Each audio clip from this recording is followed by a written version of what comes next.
I'm sort of curious about the degree to which you've met with resistance from both cultish followers, devotees of the fictional Dracula, and, you know, Romanian nationalists and so on. You spoke very hesitantly about, you know, some experiences you've had in prior addresses and so on in promoting the book. Yeah, well, those panels we were on, trust me, the panels we were treated fairly well, but, you know, there are fringe on sort of both the real scholarly people that say, how dare you call this a sequel?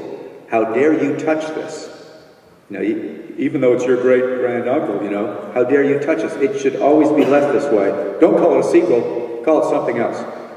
To be honest, you know, we wouldn't have got the hook with the publishers if we didn't call it a sequel, right? That was a big thing. But at the same time, there are people, thank God, I've been waiting 112 years for this. You know, this is great. I want to reconnect with these people, with, you know, Seward and Harker and Lord Godalming, and, you know, we want to find out where they're at right now. We felt they needed to be recovering a little bit 25 years later from this post-traumatic stress syndrome that they went through in Dracula. Because what do you think? They all went home and they were just happy after they defeated Dracula from taking over the world? They had to kill one of their friends, Lucy, you know, again, and they had Quincy Morris die at the gypsy's hands. So these guys, you know, needed to be checked in with to see where they at after all this time. And let me just digress, because giving you a little nugget here. How many of you know that there is an alternate ending to Dracula? No? How many of you think that, how many of you know how Dracula died at the end of Bram's story? Anybody know how he, okay, there was a Bowie knife thrust into his heart, right? And his throat was slit. How many of you know how you're supposed to kill a vampire? In Bram's story, through Van Helsing, you're supposed to put a wooden stake through the heart, like they staked Lucy, right?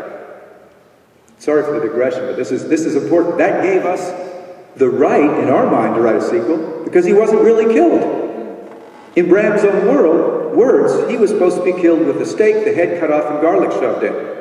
Okay, that's the one little tidbit. The second one is, there's one manuscript that exists in this world that anybody knows about before the book was written. Not the notes that I looked at.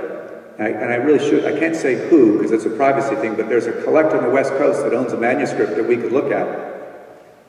And the original ending had, right at the time when the sun started to come up and the gypsies were defeated and the knife went into Dracula's heart, a volcanic eruption happened. And the cart and the coffin and Dracula, everything into lava and burned up. Just kind of like the end of Lord of the Rings. Think about that for a moment. I think that Jackson knew a little bit about that ending, because it's not secret. Very similarly when the ring gets dropped in, and, you know, that was crossed out by Bram Stoker. So I really believe that he meant, although he had not written any other sequels in any of his stories, no sequels, I really believe that he had an inkling that maybe this book is so good that this story needed to be able to come back at some time. That's why the ending was changed, and that's why a stake wasn't through the heart.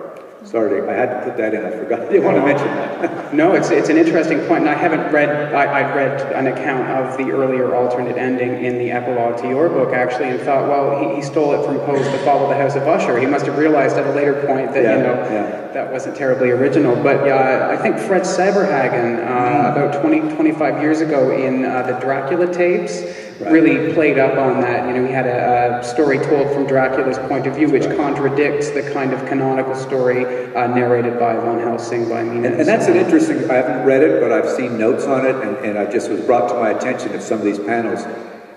And I really haven't read it, but that's similar to what we're doing. You're hearing Dracula from Dracula's perspective. And that's a little bit like what we did, is we want our guy to, say, give his perspective on the story.